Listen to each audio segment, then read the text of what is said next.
그렇게 너는 엄마를 부려먹을 생각만 하고 정작 대접은 사돈이 다 받고 있으니까 난 억울해 죽겠다. 나는 평생 너 뒷바라지만 하다가 늙었는데 결혼해서도 애미를 부려먹기만 하는 너한테 질려버렸다. 나 키운 게 그렇게 억울해. 딸이 떨리는 목소리로 물었다. 내 배 아파 낳은 내 새끼 키우는 게 왜 억울하겠니? 그래서 의지한 거야. 어머니는 한숨을 내쉬며 말을 이었다. 그런데 말이다. 내가 나를 사랑해서 의지했다면 나도 억울하지는 않을 거야. 그런데 이제 보니 너는 엄마로서가 아니라 내 뒷바라지를 해주는 사람으로서 나를 필요로 하는 것 같다. 그럴 리가 없잖아. 딸이 절박하게 외쳤지만 어머니는 이미 결심이 굳어진 듯한 눈빛이었다. 남들은 요즘 딸 하나 있으면 열 아들 안 부럽다지만 나는 왜 이렇게 버거운 거냐. 내가 눈꼽만큼이라도 엄마를 생각했더라면 엄마는 끝까지 내가 하란 대로 했을 거야. 근데 엄마는 이제 그만하려고 한다. 딸은 눈물을 흘리며 어머니를 붙잡았다. 엄마, 무슨 말을 그렇게 해? 돈도 잘난 시어머니한테 빌려달라 그래라. 엄마, 내가 기댈 곳이 친정밖에 더 있어? 딸은 흐느끼며 매달렸다. 하지만 어머니는 냉정하게 손을 뿌리쳤다. 엄마도 이제는 주기만 하는 사랑에 지쳤어. 그렇게 어머니 이예수는 딸을 뒤로 한 채 단호하게 걸음을 옮겼습니다. 딸 김은정은 애타게 어머니를 불렀지만 이예수는 돌아보지 않았습니다. 더는 돌아보지 않겠다는 듯이 올해로 70세가 된 이예순 씨. 그녀는 딸과의 연을 끊기로 다짐했습니다. 마음 한편이 찢어질 듯 아팠고 온몸이 쑤시고 괴로웠지만 이제 더 이상 이런 일방적인 관계는 자신의 삶을 갉아먹는다는 것을 깨달은 것입니다. 이예수는 누구보다도 자신의 딸을 사랑했습니다. 진심을 다해 목숨이라도 내놓을 수 있을 정도로. 그러나 그녀의 무한한 사랑은 결국 독이 되어 딸과의 관계를 얽어매고 있다는 것을 어쩌면 오래전부터 느끼고 있었을지도 모릅니다. 하지만 그녀는 그 사실을 외면해왔습니다. 너무도 사랑했기에. 이예수는 30대에 어렵게 딸 김은정을 낳았습니다. 결혼한 지 8년 만에 갖게 된 소중한 딸이었습니다. 하지만 그 기쁨은 가족 모두와 함께할 수 없었습니다. 남편도 시어머니도 딸의 탄생을 크게 기뻐하지 않았습니다. 그 시절엔 대개 그렇듯 아들이 최고의 자식으로 여겨졌고 딸을 낳으면 마치 집안의 죄를 지은 사람처럼 취급을 받았으니까요. 이예순도 다르지 않았습니다. 너는 어떻게 된 게 남들 잘 만났는 아들 하나 못 낳냐? 집만 보더라도 아들 셋씩이나 낳은 집도 있더라. 나는 셋까지 바라지도 않아. 하나만이라도 있어야지. 아들은 얼른 둘째 가질 생각이나 해라. 몸을 풀자마자 이예순 씨가 시어머니에게 들었던 말이었습니다. 그 뒤로도 귀에 못이 박히도록 같은 말을 들어야 했습니다. 시어머니의 소원은 끝끝내 이루어지지 않았습니다. 이예순 씨가 그토록 노력했음에도 불구하고 8년 만에 겨우 얻은 건 딸이었고 둘째를 순탄하게 가질 수 있는 운명은 아니었습니다. 저건 왜 고추도 못 달고 태어나서는. 이예순 씨의 딸 김은정도 할머니로부터 늘상 듣던 말이었습니다. 시어머니는 돌아가시는 날까지 아들 노래를 부르며 한스러워하셨습니다. 하지만 이예순 씨는 딸 은정을 낳은 것을 단 한 번도 후회해 본 적이 없었습니다. 자신을 충만하게 해준 딸을 너무나도 사랑했기 때문입니다. 그렇게 오랜 세월 동안 시어머니에게 구박을 받았던 날들이 무색하게도 지금은 딸을 가진 것이 부러움을 사는 일이 되었습니다. 요즘처럼 딸이 있는 것을 부러워하는 시대가 또 있을까 싶었습니다. 언니는 정말 좋겠어요. 요즘처럼 딸 가진 사람을 부러워해 본 적이 없네. 가까운 이웃 동생이 혀를 차며 말했다. 우리 아들들 보면 진짜 후회돼요. 딸 하나만 더 낳을 걸. 그래도 아들 낳았을 땐 기 좀 펴고 살았을 거 아니야. 그건 그렇지. 이예순 씨는 웃으며 대답했다. 근데 말이야, 그런 말 들어봤어? 딸 둘이면 금메달, 아들 딸 하나씩이면 은메달, 그리고 아들 둘이면 목메달이라잖아. 이웃 동생이 씁쓸하게 웃었다. 그러면 나는 목메달이네. 이예순 씨도 헛웃음을 지었습니다. 근데 언니는 반쪽짜리라도 금메달이니 다행인 거죠. 이웃 동생의 농담에 이예순 씨는 쓴웃음을 지었습니다. 자식이 있으면 무조건 목매달지 않을 수가 없는 거리라고 속으로 생각했습니다. 과거 같았으면 딸을 자랑스럽게 이야기할 법도 했지만 지금의 이해순 씨는 그저 침묵을 지켰습니다. 그때 이해순 씨의 휴대폰이 울렸습니다. 화면에 표시된 이름은 은정이었습니다. 누구야? 이웃 동생이 물었습니다. 딸이네. 이해순 씨는 짧게 대답했습니다. 거봐요. 우리 아들들은 내가 먼저 연락하기 전엔 전화도 안 해요. 딸은 이렇게 살갑잖아요. 이웃 동생이 부러움 가득한 목소리로 말했다. 하지만 이해순 씨는 전화를 받지 않고 그저 화면을 바라보기만 했습니다. 휴대폰이 계속 울리고 있었지만 그녀는 망설였습니다. 용건은 보나마나 뻔했습니다. 또 뭔가 부탁하려고 전화했을 거란 것을 그녀는 본능적으로 알고 있었습니다. 시간이 좀 흐른 뒤 이해순 씨는 딸 은정의 집에 와 있었습니다. 딸과 사위는 출근한 한낮의 시간이었습니다. 문을 열자마자 눈앞에 펼쳐진 광경에 이해순 씨는 한숨부터 내뱉었습니다. 아무리 바빠도 집이 이렇게 엉망일 수가 있나. 그녀는 속삭이듯 중얼거렸습니다. 애도 있는 집에서 이게 뭐야.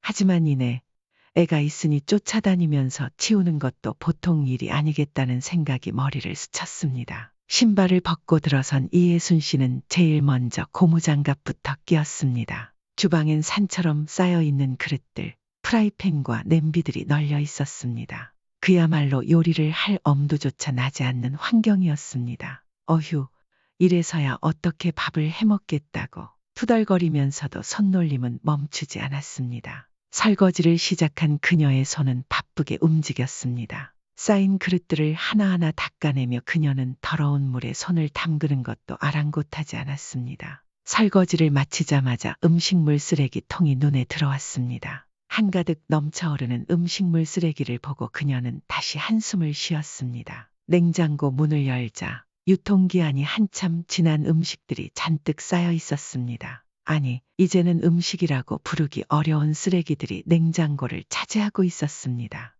이건 뭐 냉장고가 아니라 쓰레기장을 만들어놨네. 이해순 씨는 익숙한 듯 냉장고 속을 정리해 나갔습니다. 큰 냄비에 음식물들을 한데 쓸어 넣으며 그녀는 힘겹게 들고 분리수거장으로 향했습니다. 무거운 냄비를 옮기며 낑낑대던 그 순간에도 그녀의 얼굴에는 지친 기색이 역력했습니다. 다시 집으로 돌아와 거실을 쓸고 닦고 소파 위에 쌓인 빨래들까지 개어 정리해 넣고 나니 어느새 3시간이 훌쩍 지나가 있었습니다. 에구머니나 시간이 벌써 이렇게 됐어. 이해순 씨는 다급히 고무장갑을 벗고는 1층으로 뛰듯이 내려갔습니다. 아파트 단지 앞 버스 정류장에 도착하자마자 노란 어린이집 버스가 이해순 씨 앞에 섰습니다. 이제 막 3살이 된 손녀 황수정이 어린이집에서 돌아오는 시간이었습니다. 생일이 늦어 아직 2돌이 채 되지 않은 손녀가 할머니 품에 안겼습니다. 우리 수정이 오늘 어땠어? 이해순 씨는 손녀를 안으며 부드럽게 물었습니다. 손녀는 방긋 웃으며 할머니의 품에 더욱 파고들었습니다. 오늘 저녁은 딸과 사위가 회식 때문에 늦는다 하여 이해순 씨가 손녀를 돌봐야 했습니다. 아직 어린 손녀 수정은 그야말로 하나부터 10까지 할머니의 돌봄이 필요했습니다. 밥을 해먹이고 간식도 챙겨주고 목욕까지 시키고 나니 어느새 시간이 벌써 밤 9시가 되어 있었습니다. 이제야 겨우 재웠네. 하지만 그때도 끝이 아니었습니다. 아직 해야 할 일이 남아 있었습니다. 화장실 청소가 남아 있었던 것입니다. 이해순 씨는 지친 몸을 이끌고 화장실로 들어갔습니다. 변기를 닫고 타일을 닦아내며 한숨을 내쉬었지만 손길은 쉬지 않았습니다. 그리고 1~2시간이 더 흐른 후에야 비로소 현관문이 열리는 소리가 들렸습니다. 이해순 씨는 겨우 허리를 펼 수 있었습니다. 긴 하루가 끝났지만 몸은 이미 한계에 다다라 있었습니다. 어머니, 집이 진짜 깨끗하네요. 저희 집 같지가 않아요. 사위가 웃으며 말했습니다. 딸 은정도 그 말에 웃으며 맞장구 쳤습니다. 그러게, 엄마가 매일 와줬으면 좋겠다. 사위와 딸이 웃으며 하는 말에 이해순 씨도 애써 미소를 지었습니다. 그러다 말투가 약간 날카로워졌습니다. 그러다 엄마 골병 나서 죽게. 아무리 바빠도 집 좀 치우고 살아. 딸은 미안한 표정을 지으며 말했다. 알았어. 요즘 좀 바빠서 그랬어. 그래도 엄마 덕분에 살았어. 이제야 좀 사람 사는 집 같네. 이예순 씨는 비록 몸은 지쳐 있었지만 딸을 위해 할 수 있는 일이 있다는 사실에 뿌듯했습니다. 그래도 자식이 편히 지내는데 보탬이 되는 것이라면 자신의 노고가 전혀 아깝지 않았습니다. 시간이 늦어서 이예순 씨는 떠날 준비를 했습니다. 이제 가볼게. 고맙다, 엄마. 딸 은정이 인사했습니다. 근데 엄마 어쩌지? 우리 술을 마셔서 엄마 못 데려다 줄 것 같은데. 이예순 씨는 손을 저으며 말했다. 됐어. 택시 타고 가면 되지. 회식한다고 알고 있었어. 걱정 마라. 정말 고마워요, 엄마. 엄마 없으면 회사 생활도 못하겠다. 딸은 감사를 표했지만 이예순 씨의 허리는 끊어질 듯 아파왔습니다. 그녀는 고통을 참고 웃으며 딸의 집을 나섰습니다. 짙은 어둠이 내린 하늘을 올려다보며 이예순 씨는 몇 시간 만에 처음으로 한숨 돌렸습니다. 그때 꼬르륵 하는 소리가 배에서 울렸습니다. 에고, 밥도 안 먹고 청소만 했네. 그녀는 속으로 중얼거렸습니다. 딸내미가 엄마 밥 먹었냐고 묻지도 않네. 불만스럽게 얘기했지만 그녀의 표정에는 그다지 기분 상한 기색은 보이지 않았습니다. 오히려 포근한 웃음이 묻어 있었습니다. 어쩌면 오늘 딸이 늦게 들어와 대청소를 할 수 있어 다행이라고 생각했습니다. 시간이 없을 때는 하나라도 덜 해놓고 가면 불안했기 때문입니다. 하루 종일 일하고 육아에 시달리는 딸이 얼마나 고생할까라는 생각이 머릿속을 떠나지 않았기 때문이죠. 하지만 넓은 집을 종일 청소하고 돌아오면 다음 날은 몸살이 날 지경이었습니다. 편해진 마음과는 다르게 몸은 굉장히 불편해지는 것을 피할 수 없었습니다. 그리고 이런 일을 한 달에 몇 번씩 반복하다 보니 골병이 들 것 같은 기분이 점점 커져갔습니다. 딸의 전화가 반갑지 않게 느껴질 정도로 피로감은 쌓여갔습니다. 그 주 금요일 이예순 씨의 휴대폰이 다시 울렸습니다. 화면에는 은정의 이름이 떠 있었습니다. 엄마, 오늘 고추장 불고기 좀 해다 줄 수 있어? 오랜만에 그거 먹고 싶네. 이예순 씨는 순간 망설였습니다. 고추장 불고기, 어쩌지? 오늘은 엄마 약속이 있는데. 딸은 바로 응수했습니다. 그래? 오늘 꼭 먹고 싶은데 진작 말하지. 선약이 있으면 어떡해?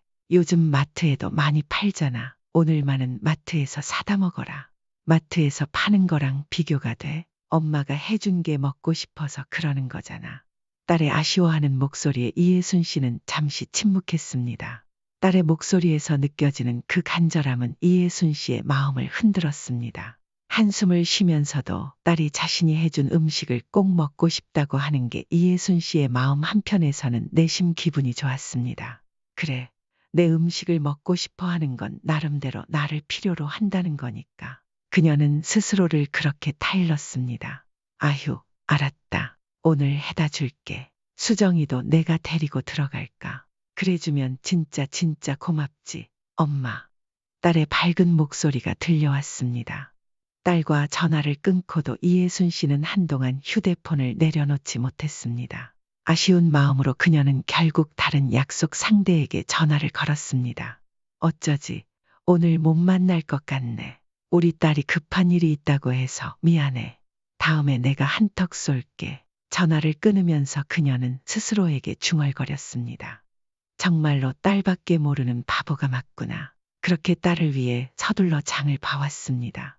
딸이 먹고 싶다는 고추장 불고기뿐 아니라 몇 가지 다른 반찬도 만들었습니다. 며칠 전에 갔을 때 상한 음식들을 모두 버리니 냉장고가 텅 비어 있었기 때문입니다. 요리에 소질 없는 딸이 또다시 배달 음식으로 끼니를 때우지 않게 하려고 이예순 씨는 신경 써서 반찬들을 정성껏 만들었습니다. 그리고 어린이집이 끝나는 시간에 늦지 않게 손녀 수정이를 데리러 갔습니다. 그 후 딸의 집으로 들어가서 또 한 번 청소를 시작했습니다. 설거지를 하고 거실을 정리하고 냉장고에 반찬들을 채워넣고 나니 어느새 8시 가까운 시간이 되었습니다. 그때서야 딸이 퇴근에 들어왔습니다. 엄마, 와 있으니까 일 조금 더 하고 왔어. 내일 주말이라 푹 쉴 수 있잖아. 딸은 밝은 얼굴로 말했습니다. 수정이 아빠는 오늘 친구들 만난다고 늦는데. 엄마, 얼른 씻고 와서 저녁 먹어. 딸의 말처럼 내일은 토요일이었기에 이예순 씨는 내심 딸과의 시간을 기대하고 있었습니다. 오랜만에 저녁 식사를 하면서 맥주도 한 잔 나누고 싶었고 하룻밤 자고 갈 준비도 하고 왔기 때문입니다. 하지만 딸은 피곤한 얼굴로 말했다. 밥 먹을래. 너무 피곤해서 그냥 씻고 자고 싶어. 엄마는 저녁 드세요. 그 말을 듣는 순간 이예순 씨의 마음 한구석이 싸늘해졌습니다. 딸과 시간을 보내고 싶었던 기대가 차갑게 무너져 내리는 느낌이었습니다. 하지만 그녀는 딸이 얼마나 바쁜지 알고 있었기에 애써 마음을 다잡았습니다. 아니야, 그럼 얼른 쉬어라. 엄마는 가볼게. 이예순 씨는 딸의 피곤한 얼굴을 바라보며 억지로 미소를 지었습니다. 알았어, 엄마. 그런데 오늘은 못 데려다 줄 것 같아. 오늘만 버스 타고 가면 안 될까? 딸의 말에 이예순 씨는 잠시 말없이 딸을 바라보았습니다. 딸의 바쁘고 피곤한 현실을 이해한다고 스스로 다독였지만 그 말에는 무언가 깊은 서운함이 깃들어 있었습니다. 그녀는 여벌 옷이 들어있는 가방을 가슴에 꼭 끌어안고 현관을 나섰습니다. 문을 닫고 나니 싸늘한 밤 공기가 온몸을 감쌌습니다. 그 순간 이예순 씨는 자신이 집에서 쫓겨나는 기분이 들었습니다. 버스에 오르면서도 이예순 씨의 서운한 마음은 쉽게 가시지 않았습니다. 적어도 빈말이라도 자고 가라. 거나 같이 저녁이라도 먹자는 말을 할 줄 알았기 때문이었습니다. 그리고 꼭 오늘 먹어야 한다고 해서 급하게 만들어 온 고추장 불고기는 여전히 냉장고에 그대로 들어 있었습니다. 이럴 거면 왜 굳이 오늘 먹겠다고 난리를 친 거야. 그녀는 창밖을 보며 투덜댔습니다. 약속도 괜히 취소했으니 마음은 더욱 씁쓸했습니다. 그리고 그 다음 날 이예순 씨는 딸 은정에게 전화를 걸었습니다. 어제 고추장 불고기 먹었어? 그거 먹었지. 맛있었어. 딸은 밝게 대답했습니다. 그래, 간이 좀 짜게 된 것 같아서 걱정했는데 간은 괜찮았어? 간 하나도 안 짰어. 역시 우리 엄마 솜씨는 안 죽었더라. 다행이네. 이예순 씨는 기쁨 반, 서운함 반의 목소리로 말했다. 그 순간 딸이 물었습니다. 오늘은 뭐 해? 수정이 데리고 어디 안 가? 오늘 시댁 식구들이랑 놀러 가. 아, 참 오늘 아침에 시부모님 오셨어. 그 말에 이예순 씨는 어제 딸이 왜 자고 가라는 말을 하지 않았는지 속으로 이해할 수 있었습니다. 그래, 시댁 식구들이 오셨으니 내가 있을 자리가 없었겠지. 하지만 그럼에도 서운한 마음은 가시지 않았습니다. 넌 주말마다 시댁 식구들이랑 맨날 놀러 다니더라. 이예순 씨는 속으로 꽁하고 남겨둔 감정을 살짝 비춰 보였습니다. 딸은 한숨을 쉬며 대답했습니다. 엄마도 친구들이랑 잘 다니잖아. 그리고 나라고 뭐 그러고 싶겠어. 나도 주말엔 쉬고 싶지. 그래도 시어머니가 가자고 그러시는데 어떻게 어쩔 수 없이 가는 거야. 이예순 씨는 혀를 차면서도 한편으로는 부러운 마음도 들었습니다. 딸을 낳았지만 이렇게 멀어진 느낌이라니 그녀는 마음 한구석이 허전해지는 것을 느꼈습니다. 따라오는 여행을 가본 게 언젠지조차 가물가물한 이예순 씨는 딸의 말을 듣고 말았습니다. 엄마랑도 언젠가 같이 갈게. 서운해하지 마. 딸이 말했지만 이예순 씨는 속으로 그 말을 흘려들었습니다. 딸이 하는 말이 그저 빈말일 뿐이라고 생각했기 때문입니다. 그러나 정말 한 달쯤 뒤에 딸이 이예순 씨에게 강릉으로 여행을 가자고 했을 때는 놀라움을 금할 수 없었습니다. 정말 엄마도 데리고 가는 거야? 이예순 씨는 믿기지 않는다는 듯 물었습니다. 그렇다니까. 수정이 아빠랑 수정이랑 엄마랑 나랑 이렇게 넷이서 1박 2일로 갔다 오자. 딸의 말에 이예순 씨는 들뜬 마음을 감출 수 없었습니다. 여행 날짜가 다가올수록 마치 소풍을 기다리는 어린아이 같은 기분이었습니다. 그리고 여행 당일 가족은 바다에 도착했습니다. 이예순 씨는 바닷바람이 얼굴을 스치는 느낌에 잠시 감동을 느꼈습니다. 오랜만에 느껴보는 바다의 향기와 푸른 파도는 그녀를 얼떨떨하게 만들었습니다. 엄마, 유모차 좀 밀어줘. 딸 은정은 사위와 함께 손을 잡고 해변을 거닐고 있었습니다. 이예순 씨는 손녀 수정이를 태운 유모차를 밀며 그 둘을 지켜보았습니다. 멀리서 바라보는 모습이 그저 아름답고 흐뭇하게 느껴졌습니다. 수정이는 할미랑 같이 바다 구경하자. 이예순 씨는 손녀에게 말을 걸며 유모차를 조금 밀고 앞으로 나아갔습니다. 그러자 수정이는 갑자기 유모차에서 내려달라고 투정을 부렸습니다. 은정아, 수정이 꺼내줘도 되니? 멀리 걸어가고 있는 딸에게 묻자 딸은 고개를 저었습니다. 옷이랑 신발 더러워져. 차라리 안 하죠. 딸의 말에 이해순 씨는 고개를 끄덕였지만 마음 한구석에 씁쓸함이 밀려들었습니다. 애도 모래사장도 걷게 해야 하는데 그녀는 혼잣말을 하며 손녀를 안아들었습니다. 두 돌이 채 되지 않았지만 수정이는 갓난아기가 아닌 만큼 묵직했습니다. 하지만 손녀의 요구에 굴하지 않고 이예순 씨는 한동안 아이를 안고 걸었습니다. 하지만 10분이 지나자 팔이 저리기 시작했습니다. 유모차에 다시 내려놓으려 하니 수정이는 타지 않겠다고 발버둥을 쳤습니다. 이예순 씨는 어찌할 바를 몰라 발만 동동 구르며 결국 수정이를 안은 채 있어야 했습니다. 짐이 실린 유모차를 두고 멀리 갈 수 없었기 때문에 그 근처를 서성거리는 수밖에 없었습니다. 그렇게 시간이 흐르고 멀리 딸과 사위가 해변 산책을 마치고 돌아오자 이예순 씨는 그제서야 긴장이 풀렸습니다. 하지만 딸의 입에서 나온 말은 그녀의 기대와 달랐습니다. 엄마, 배고프지 않아? 우리 이제 밥 먹으러 가자. 딸이 다가와 말했다.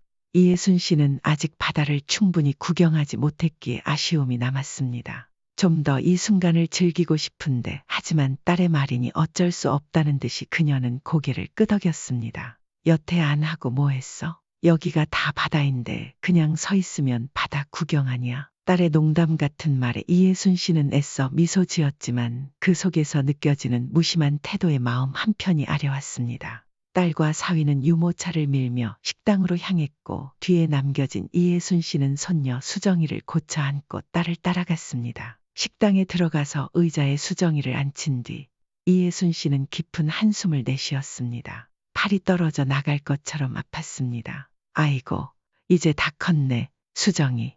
그녀는 수정이를 내려놓으며 푸념처럼 말했다. 나는 수정이 먼저 먹일 테니까 엄마랑 수정이 아빠 먼저 먹어. 딸 은정은 그렇게 말하며 아이에게 밥을 떠먹이기 시작했습니다. 하지만 딸은 수정이를 돌보느라 제대로 먹지도 못하는 듯 했습니다. 일리 줘. 너도 먹어야지. 수정이는 엄마가 먹일게. 이예순 씨가 손을 내밀며 말했다. 아니야, 그러면 엄마는 먹지도 못해. 딸이 걱정스러운 눈빛으로 말했다. 뭘 먹이면서 나도 먹으면 되지. 이리 줘. 이예순 씨가 다시 한 번 말했고 딸은 머뭇거리며 결국 아이의 밥그릇을 넘겨주었습니다. 이예순 씨는 열심히 손녀에게 밥을 먹이려고 했지만 딸의 말대로 제대로 식사를 할 수가 없었습니다. 잠시라도 눈을 떼면 손녀가 밥을 엎거나 난장판을 만들어버리기 일쑤였기 때문입니다.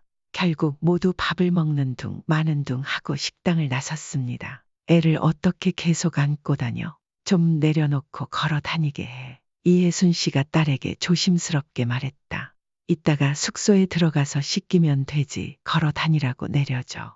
알았어. 그제야 딸이 수정이를 내려놓는 것을 허락했습니다.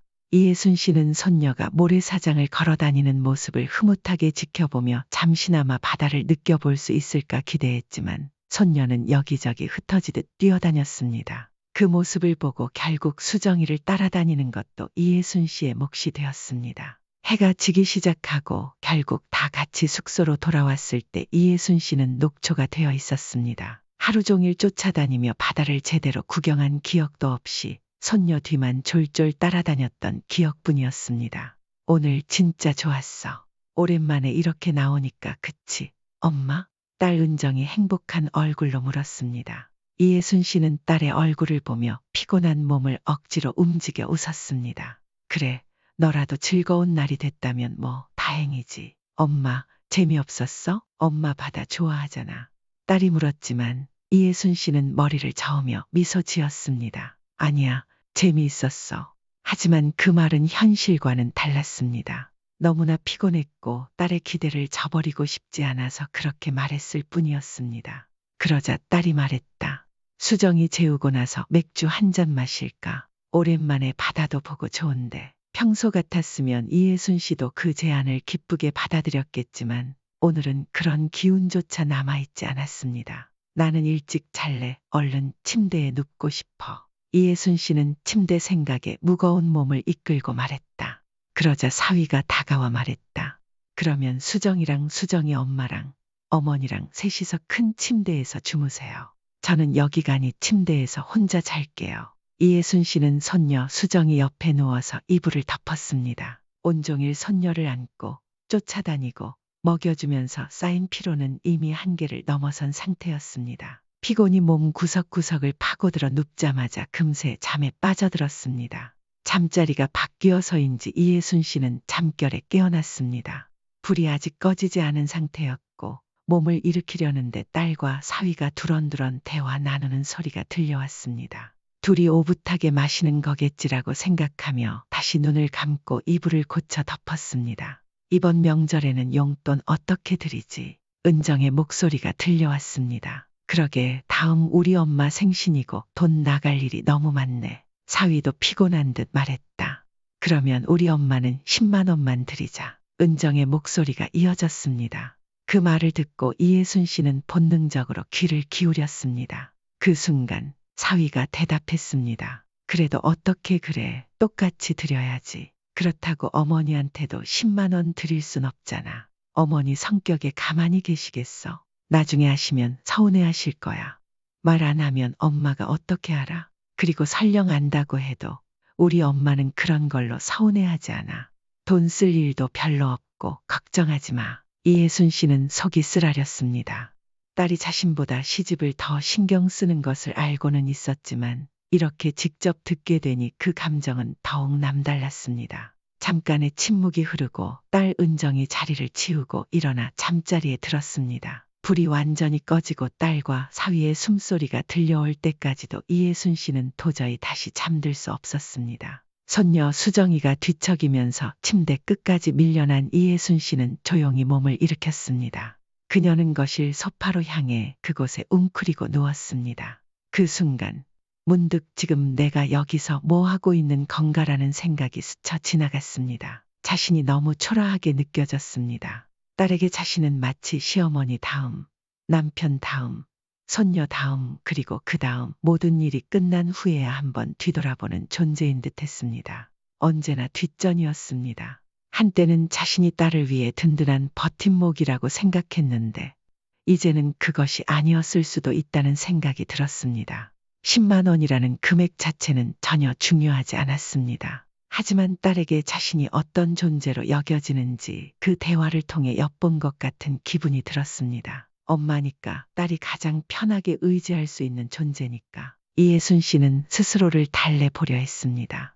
하지만 그럼에도 그날 밤 그녀는 결국 한숨만 내쉬며 소파에서 잠들었습니다. 그리고 여행을 끝내고 집으로 돌아와서도 그 심란한 기분은 쉽게 가시지 않았습니다. 며칠 후 은정에게서 전화가 왔습니다. 엄마, 오늘은 못 와줘? 회사에서 늦게 끝날 것 같은데 어쩌지? 이예순 씨는 잠시 망설였다가 대답했습니다. 엄마 지금 친구랑 나와 있어서 못 갈 것 같아. 친구 누구야? 양해 좀 구하고 와주면 안 될까? 지방에서 올라온 친구라서 힘들 것 같아. 전화기 너머에서 딸의 목소리가 변하는 게 느껴졌습니다. 수정이 아빠도 늦고 오늘만이라도 좀 부탁할게 했는데 은정의 목소리에는 서운함이 묻어 있었습니다. 알겠어, 끊을게. 짧게 대답하며 은정은 전화를 끊었습니다. 전화기를 손에 든 채로 이예순 씨는 한숨을 내쉬었습니다. 딸이 서운해하는 것을 알았지만 그녀는 당분간 딸을 보지 않기로 마음먹었습니다. 언제나 딸이 필요할 때마다 곁에 있어 주었고 어디든 달려갔던 그녀였습니다. 딸이 원하는 것이면 자신을 희생하면서까지 들어주었기 때문에 딸은 자신을 마치 언제든지 공짜로 부릴 수 있는 일꾼처럼 생각하게 된 건 아닐까. 물론 딸에게 그러지 않으려 했지만 이예순 씨는 딸과 조금 떨어져서 시간을 보낼 필요가 있었습니다. 그렇게 몇 주가 지나자 딸 은정이 무슨 일이 있느냐며 전화로 물어왔지만 이예순 씨는 몸이 아프다는 핑계, 친구와의 약속이라는 핑계 등을 대며 가지 않았습니다. 점점 위화감을 느꼈는지 딸은 전화를 거는 횟수가 줄어들기 시작했습니다. 마치 이전처럼 무언가를 당연하게 요구하기 어려워진 듯했습니다. 그러던 어느 날 주말의 평화로운 오후였습니다. 엄마 미안한데 지금 좀 와줄 수 없을까? 울먹이는 딸의 목소리에 이예순 씨는 곧장 긴장했습니다. 왜 그래? 무슨 일이야? 이예순 씨는 걱정스러운 마음에 다급하게 물었습니다. 만나서 얘기할게. 엄마 오기 힘들면 내가 갈까? 딸이 억지로 말하는 것 같았습니다. 아니야, 엄마가 갈게. 이예순 씨는 대답도 끝내기 전에 이미 가방을 챙겨 어깨에 메고 있었습니다. 금방 갈 테니 있어. 무슨 큰일은 아닌 거지. 이예순 씨는 딸의 상태가 더 걱정스러웠습니다. 아니야. 딸의 젖은 목소리가 전화 너머에서 흔들리고 있었습니다. 그 소리가 귓가에 맴돌았고 이예순 씨는 집을 나서자마자 택시를 잡아 타고 딸에게로 향했습니다. 기사님, 빨리 좀 가주세요. 우리 딸이 무슨 일이 있는 것 같아서요. 아, 네, 최대한 서두르겠습니다. 택시 기사는 뒤를 돌아보며 조심스럽게 대답했고 이예순 씨는 초조하게 발을 동동 굴렸습니다. 아파트 단지에 도착하자 이예순 씨는 빠른 걸음으로 딸의 집을 찾았습니다. 초인종을 누르자 딸이 문을 열었습니다. 딸 은정의 눈은 빨갛게 부어 있었습니다. 너 무슨 일이길래 그래? 이예순 씨는 안으로 들어가면서 물었습니다. 들어와서 얘기할게. 딸은 문을 닫으며 떨리는 목소리로 말했습니다. 딸과 마주 앉자 은정이 침울한 얼굴로 말했습니다. 사실 수정이 아빠가 친구 따라 무슨 투자를 했나 봐. 근데 그게 잘못됐어. 뭐야? 무슨 투자? 이예순 씨는 다급하게 물었습니다. 나도 자세한 건 몰라. 근데 그게 이번에 전세금 올려줄 돈이었거든. 미쳐버리겠어. 은정은 숨죽인 울음을 터뜨렸습니다. 황서방은 뭐라는데? 이예순 씨가 다그치듯 물었습니다. 미안하다고 빌지. 근데 빌면 뭐해? 빈다고 돈이 돌아오는 것도 아니고. 은정은 눈물을 훔치며 말했다. 그래서 없는 거야? 이예순 씨는 물었습니다. 수정이랑 황서방이 잠깐 수정이 데리고 나갔어. 은정이 힘없이 대답했습니다. 그래서 전세금은 어떻게 하려고? 딸은 고개를 떨구었습니다. 답답함에 이예순 씨는 애써 침착하게 말했다. 일단 대출 좀 받으면 되잖아. 알아봤는데 그만큼 나오질 않아. 전세금을 엄청 올려 달라잖아. 우리 어쩌면 쫓겨날지도 몰라. 은정의 목소리는 떨리고 있었습니다. 세 식구가 살기에 넓은 집이었지만 조금 작은 집으로 옮기더라도 나쁜 상황은 아니라고 생각할 수 있었습니다. 하지만 딸의 표정은 그리 단순하지 않았습니다. 그래서 엄마가 좀 도와줘. 딸이 갑자기 그렇게 말했다. 엄마가 돈이 어디 있어? 노후 자금으로 모아둔 적금 그거 말이냐? 이예순 씨는 목소리를 낮추어 물었습니다. 잠깐만 빌려줘. 금방 갚을 수 있어. 딸은 간절한 눈빛으로 엄마를 바라봤습니다. 그 돈은 이예순 씨의 노후 자금이었습니다. 큰 금액은 아니었지만 그 돈이 없다면 일을 하지 않는 이예순 씨에게는 살아갈 방법이 막막했습니다. 적금을 깨란 말이냐? 이예순 씨는 나지막이 물었습니다. 금방 쓰고 돌려줄게, 엄마. 정말 좀 도와줘. 딸의 목소리에는 간절함과 절망이 뒤섞여 있었습니다. 이예순 씨는 순간 눈앞이 흐려졌습니다. 당장 없는 돈이 갑자기 생길 리도 없었고 딸을 어떻게든 돕고 싶었지만 그녀도 자신의 생계를 포기할 수는 없었습니다. 일단 지금 당장 주겠다고는 못하지만 한번 알아볼게. 그리고 너도 이사 가는 것까지 생각해 둬야 해. 그래야 막막하지 않잖아. 알았어. 딸은 고개를 떨구며 힘없이 대답했습니다. 그때 현관문 비밀번호를 누르는 소리가 났습니다. 수정이 왔나 보네. 이예순 씨는 자리에서 일어나 현관으로 향했습니다. 문이 열리자 딸의 시어머니가 들어왔습니다. 어머, 사돈 와 계신 줄 몰랐어요. 안사돈이 깜짝 놀라며 인사했습니다. 아, 어서 오세요. 이예순 씨는 당황한 표정을 지으며 인사를 했습니다. 딸 은정은 더 당황해 보였습니다. 어머니 연락도 없이 무슨 일이세요? 내 아들 집에 연락하고 와야 하나? 시어머니가 냉정하게 대답했습니다. 그녀는 자연스럽게 소파에 앉았고 딸 은정은 안절부절 못하며 당황해하는 모습이었습니다. 차라도 드릴까요? 은정이 서둘러 물었습니다. 그래, 시원한 걸로 한 잔 줘.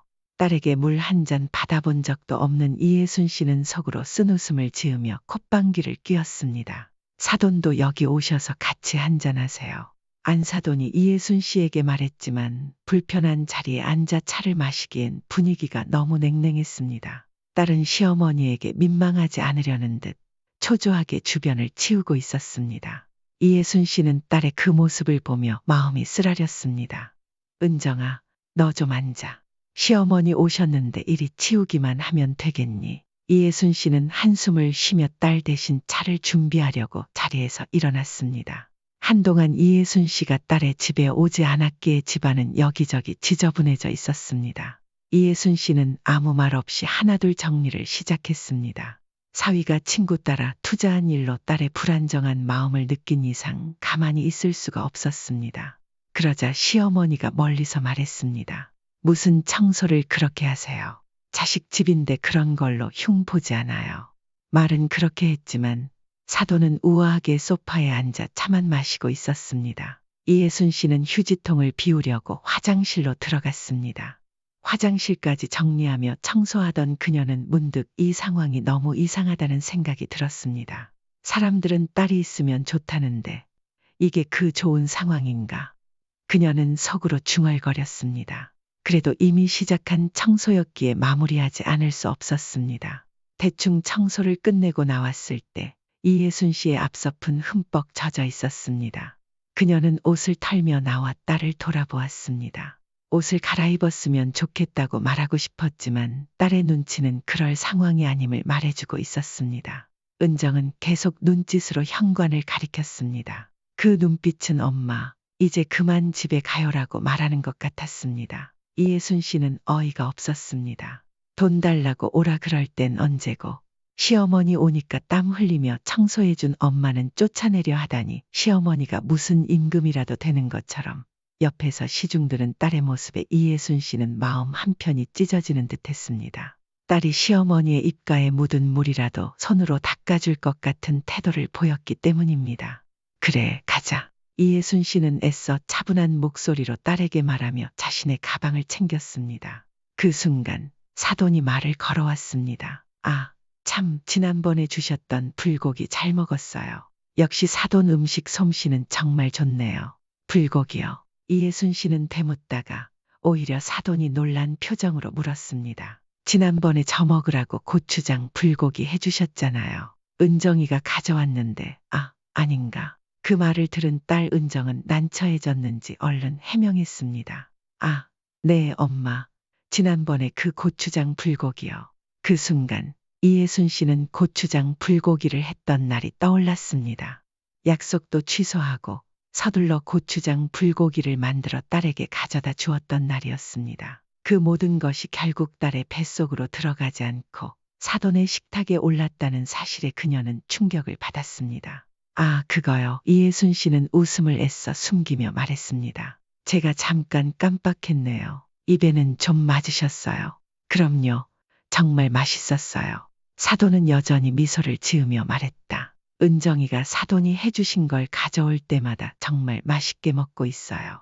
저까지 챙겨주셔서 감사해요. 이예순 씨는 딸을 위해 정성을 다했던 음식이 엉뚱한 곳으로 향했다는 사실에 할 말을 잃었습니다. 딸을 위해 모든 것을 해줬다고 생각했지만 그것이 딸의 시댁을 위한 것이 되어버린 현실의 무력감이 몰려왔습니다. 딸 가진 게 죄라더니 딸이 가진 게 나쁜 건가? 이예순 씨는 속으로 그렇게 자조하며 아무 말 없이 집을 나섰습니다. 엘리베이터를 타고 내려오면서 마음이 참담했습니다. 그때 계단을 통해 은정이 급히 1층까지 쫓아 내려왔습니다. 엄마, 미안해. 은정은 울먹이며 엄마의 팔을 붙잡았습니다. 하지만 이예순 씨는 가만히 있지 않았습니다. 너 왜 엄마한테 나가라고 눈치 줘? 이예순 씨는 차가운 목소리로 물었습니다. 나는 거기 있으면 안 되니? 시어머니 오면 나는 나가야 하는 거야. 그게 아니잖아, 엄마. 은정이 억울한 듯 변명했습니다. 말도 없이 온 시어머니한테 나가라고 해야 해. 엄마가 계신 게 아니라.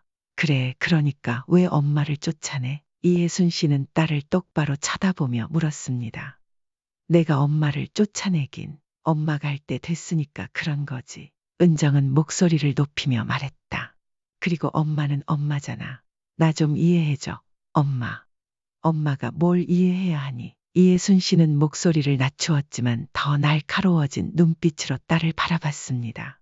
엄마는 딸이 곤란한 게 좋니? 딸 은정은 고개를 숙였지만 결국 팔을 잡고 엄마를 흔들며 말했다. 엄마, 이쯤에서 그냥 알았다고 돌아서면 되잖아.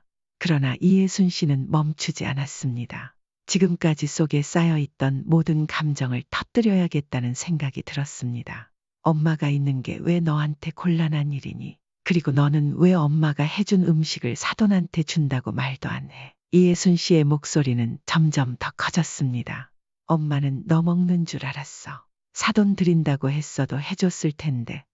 왜 거짓말을 해? 은정은 눈물을 참으며 변명했습니다. 그게 아니라 내가 먹는다고 해야 엄마도 기분 좋으시니까 그걸 아는 내가 엄마를 위해 말한 거라고. 그리고 나도 먹은 적 있어. 먹은 적 있어? 그런 변명은 아무 의미 없잖아. 이예순 씨는 비웃으며 말을 이어갔습니다. 너는 시어머니한테 바치려고 한 것뿐이잖아. 딸 은정의 표정도 굳어졌습니다. 그녀는 억지로 목소리를 가다듬으며 대꾸했습니다. 엄마, 내가 엄마한테 의지한 게 그렇게 억울해. 엄마니까 내가 의지한 거지. 그렇지. 내가 나를 사랑해서 의지했다면 엄마도 억울하지 않았을 거야. 이혜순 씨의 목소리는 떨리고 있었습니다. 그런데 지금 보면 너는 나를 엄마로서가 아니라 내 뒷바라지 해주는 사람으로서만 필요로 했던 것 같아. 엄마, 그럴 리가 없잖아. 은정은 화를 억누르며 반박했습니다. 남들은 요즘 딸 하나 있으면 10아들 안 부럽다고 하는데 이예순 씨는 눈을 감으며 한숨을 내쉬었습니다. 나는 딸 하나가 왜 이렇게 버거운지 모르겠다. 내가 엄마를 조금이라도 생각했다면 엄마는 끝까지 내가 원하는 대로 해줬을 거야. 그런데 이제는 그만하고 싶다. 무슨 말을 그렇게 해? 내가 기댈 곳이 친정밖에 더 있어? 은정의 목소리는 점점 더 높아졌습니다. 왜 시어머니랑 비교를 해? 엄마는 나한테 다르잖아. 엄마도 이제 주기만 하는 사랑에 지쳤어. 이예순 씨는 눈물을 참으며 딸에게 마지막으로 말했습니다. 이예순 씨는 뒤돌아섰고 그 순간 딸은 잠시 머뭇거리며 따라오려는 듯 보였습니다. 하지만 시어머니가 그곳에 있다는 현실이 그녀의 발을 붙잡았습니다. 딸 은정은 결국 엄마를 쫓아오지 못하고 그저 그 자리에 서서 엄마를 부를 뿐이었습니다. 엄마. 은정은 계속해서 전화를 걸었지만 이예순 씨는 한 번도 그 전화를 받지 않았습니다. 딸의 이름이 뜰 때마다 그녀는 눈을 감고 심호흡을 했습니다. 그리고 결국 그녀는 전화기를 꺼버렸습니다. 한동안은, 아니, 어쩌면 앞으로도 딸의 전화를 받지 않겠다고 결심했습니다. 며칠이 지나고 이혜순 씨는 혼자 있는 시간이 많아졌습니다. 그녀는 자신에게 주어진 시간과 공간 속에서 많은 것을 생각했습니다. 딸을 향한 사랑과 헌신이 얼마나 깊었는지를, 그리고 그 헌신이 오히려 딸을 더 힘들게 한 것이 아닌가 하는 자체까지. 그런데도 그녀는 자신이 더는 딸의 무한한 편리함이 되고 싶지 않다고 확신했습니다. 이제는 딸에게서 한 발 물러서 그녀 자신을 지키기 위해 선택을 한 것이었습니다. 이예순 씨는 자신을 위한 삶을 살아보겠다고 다짐했습니다. 딸을 사랑하지만 그 사랑이 자신을 갉아먹는 것이 아닌 서로를 이해하는 진정한 관계로 변하길 바랐습니다. 그녀는 창밖을 바라보며 스스로에게 속삭였습니다. 이제는 나 자신을 사랑할 시간이 필요해. 내가 나를 아끼지 않으면 누가 나를 아껴주겠어.